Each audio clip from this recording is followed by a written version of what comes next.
Hello guys, my name is Anna and I'm a Ukrainian, and I have decided I will vlog daily from my country Ukraine since the start of this awful war with Russia.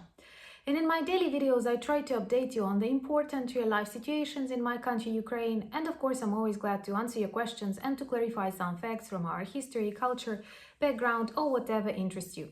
And today I want to talk about a topic I could never expect discussing on my channel, and that is a dirty bomb. Russians make us learn a lot about weapons and dangers, and a dirty bomb is one of the terms I did not know before Shoigu started warning world leaders that Ukrainians are going to explode it. After Googling, I've realized that a dirty bomb is a pretty bad term that is well known to the people in the United States and in many Western countries. After awful terrorists of the 11th of September, there were lots of rumors that terrorists are going to explode dirty bombs. What is it?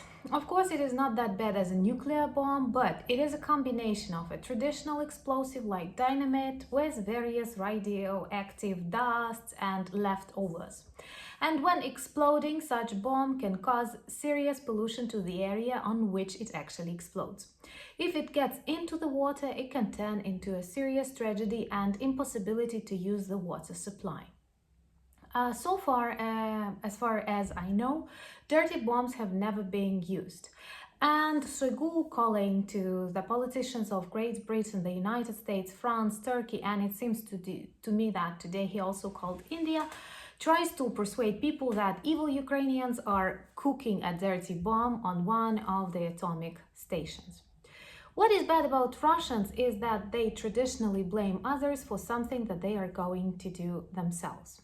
If we look at this modern history at the last year, we will see that Russians are looking for Nazis in Ukraine when the only Nazis in Ukraine are Russians, who actually deny the existence of other cultures on the territory of the ex-USSR republics, who are chauvinists, who respect only Russian language and want to Russify other countries, and many other examples.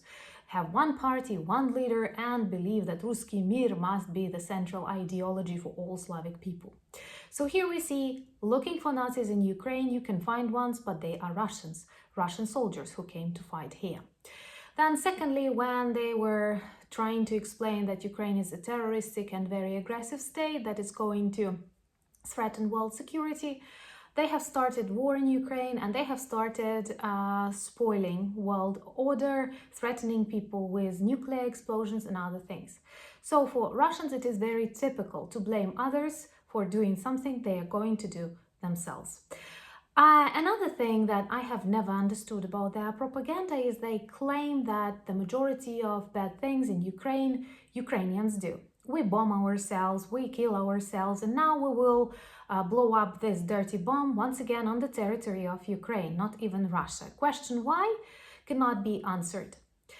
And I don't know what's the reason and why Shoigu started talking about that, because this is a signal to something. Maybe that is the possibility to communicate with some world leaders and to threaten them. Maybe they want to secure the usage of tactics nuclear power bombs. Maybe they are going to prepare a dirty bomb and explode it on the territory of Ukraine by themselves. Maybe it is just another craziness that Russians love spreading in the public media discourse. But we have to be careful. What I always like about Ukraine, and I believe demonstrate the fact that my country is a more or less transparent country and is ready to change and like to demonstrate the world its openness, is the fact that our Minister of Foreign Affairs, Dmytro Kuleba, very quickly announced that Ukraine is open for any kind of check.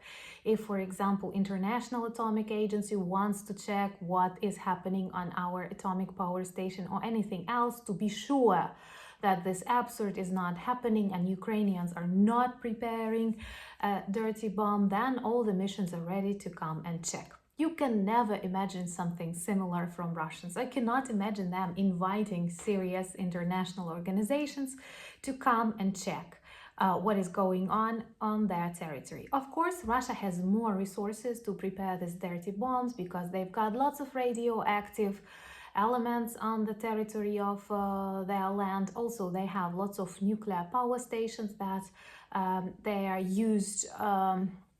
Petrol, or how do you call it, can be later applied into the dirty bombs, and their evil minds are perfect for the creation of such evil weapons. But I'm really happy that after these negotiations that Shoigu tried to conduct with the world leaders, the majority of them denied the fact they believe Ukrainians are making this dirty bomb, because our transparency, our authority, and logics proves that we are fighting in this war on the side of all the good and all the light. Anyway, it is really bad that Russians make us learn things that we should have long forgotten, like the dirty bomb or Cold War or the danger of the nuclear explosion and all of that. And I think that Russia demonstrates a very dangerous tendency how the largest country in the world, not a small tribe, but the largest country in the world that has so many resources, so many people, such a long history, very quickly turns into a terrorist state. And I'm really glad that many countries like Poland today describe and support the idea that Russia is a terrorist state, and all terrorist states must be isolated and persecuted internationally until the regime changes and their society starts to go through the cure-ment process. It is all very complicated, and I cannot imagine how Russia can be cured from its present-day racism, but we have to fight. Thank you for your support. Thank you for buying me coffees and becoming my patrons. Introduce yourself to our new project, Soviet Myths Debunked. And by the way, today we filmed 2 new episodes. Let me know if it's interesting to you what topics we will cover in the next series. Thank you for the support that you demonstrate to my country. We are really grateful that we have so many good allies and our friends. Slava Ukraini!